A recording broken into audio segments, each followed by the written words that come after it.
ఎంతో హెల్తీగా, టేస్టీగా బ్రేక్‌ఫాస్ట్‌కైనా, డిన్నర్‌కైనా పర్ఫెక్ట్‌గా ఉండే ఈ సూప్ రెసిపీని ఎలా చేసుకోవాలో ఇవాళ అయితే చూసేద్దాం. దానికంటే ముందు మన ఛానల్‌ని ఎవరైనా కొత్తగా చూస్తున్నట్లయితే ప్లీజ్ ఖచ్చితంగా సబ్స్క్రైబ్ చేసుకోండి.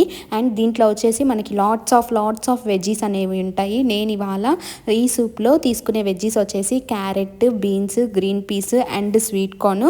మీరు కావాల్సుంటే మష్రూము, ఇంకా ఇట్లా బ్రోకలీ ఇవి కూడా యాడ్ చేసుకోవచ్చు.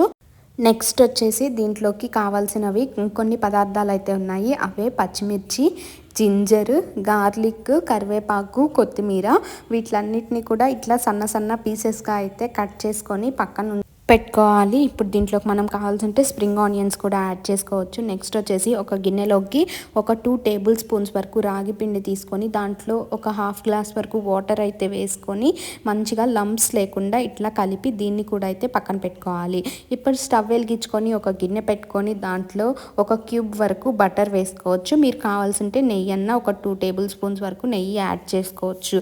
బటర్ బాగా కరిగాక దీంట్లో సన్నగా తరిగి పెట్టుకున్న అల్లం, వెల్లుల్లి, పచ్చిమిర్చి, కరివేపాకు ఇలా ఒకదాని తర్వాత ఒకటైతే వేసేసి మంచిగా ఫ్రై చేసుకోవాలి.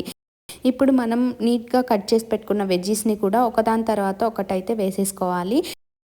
నేను ఇక్కడ పచ్చి వెజ్జీస్నే వేసేసుకుంటున్నాను. మీరు కావాల్సి ఉంటే వీటిల్ని స్టీమ్ చేసి కూడా వేసుకోవచ్చు.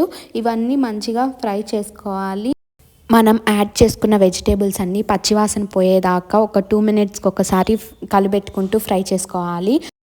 ఒక 10 మినిట్స్ ఇట్లా ఫ్రై చేసుకుంటే మనకి వెజిటేబుల్స్ అనేవి ఒక 60-70% వరకు నీట్గా కుక్ అయిపోతాయి. నెక్స్ట్ ఇక్కడ మీకు ఎంతమందికి చేస్తున్నారో అన్ని గ్లాసెస్ ఆఫ్ వాటర్ అయితే తీసుకోవాలి. లైక్ మీకు తెలుస్తుంది కదా క్వాంటిటీ ఎన్ని మెంబర్స్కి ఎంత కావాలి అనేది. నేనైతే ఇక్కడ 2 మెంబర్స్కి చేస్తున్నాను. ఒక 1.5 పైన గ్లాస్ వరకు వాటర్ అయితే తీసుకున్నాను. వీటిల్ని కూడా వేసి వాటర్లో కూడా ఈ వెజ్జీస్ ఫ్లేవర్ అంతా వాటర్కి కూడా నీట్గా పట్టేదాకా బాయిల్ చేసుకోవాలి. మధ్యలో కలుపుకుంటూ ఇట్లా బాగా తెరలేదాకా అయితే మనం బాయిల్ చేసుకోవాలి. ఇప్పుడు ముందుగా కలిపి పెట్టుకున్న రాగి పిండిని దీంట్లో అయితే వేసేసుకొని లంప్స్ అంటే ఉండలు కట్టకుండా అయితే మధ్యలో కలుపుకుంటూ ఉడికించుకోవాలి. ఈ రాగి పిండి వేసాక మనకి కన్సిస్టెన్సీ అనేది కొంచెం థిక్గా అయితే రావాలి. అంతవరకు ఈ లిక్విడ్ని అయితే మనం బాయిల్ చేసుకోవాలి. వెజిటేబుల్స్ ఫ్లేవర్ అంతా ఈ లిక్విడ్కి పట్టి టేస్ట్ అయితే చాలా బాగుంటుంది.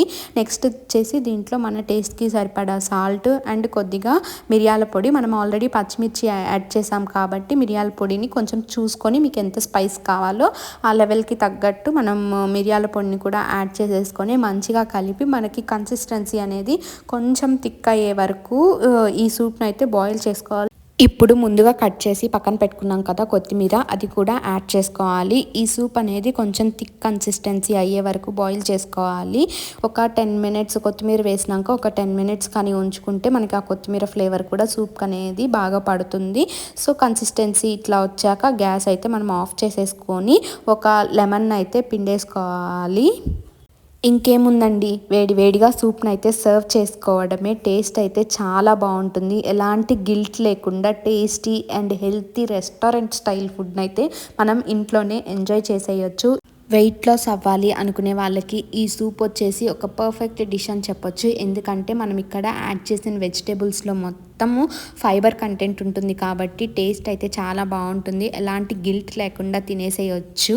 వీడియోని లాస్ట్ వరకు చూసినందుకైతే చాలా థ్యాంక్స్ అండి. ఖచ్చితంగా మీకు కానీ వీడియోస్ నచ్చితే లైక్ చేసి, షేర్ చేసి, సబ్స్క్రైబ్ చేయడం మర్చిపోకండి. See you soon in next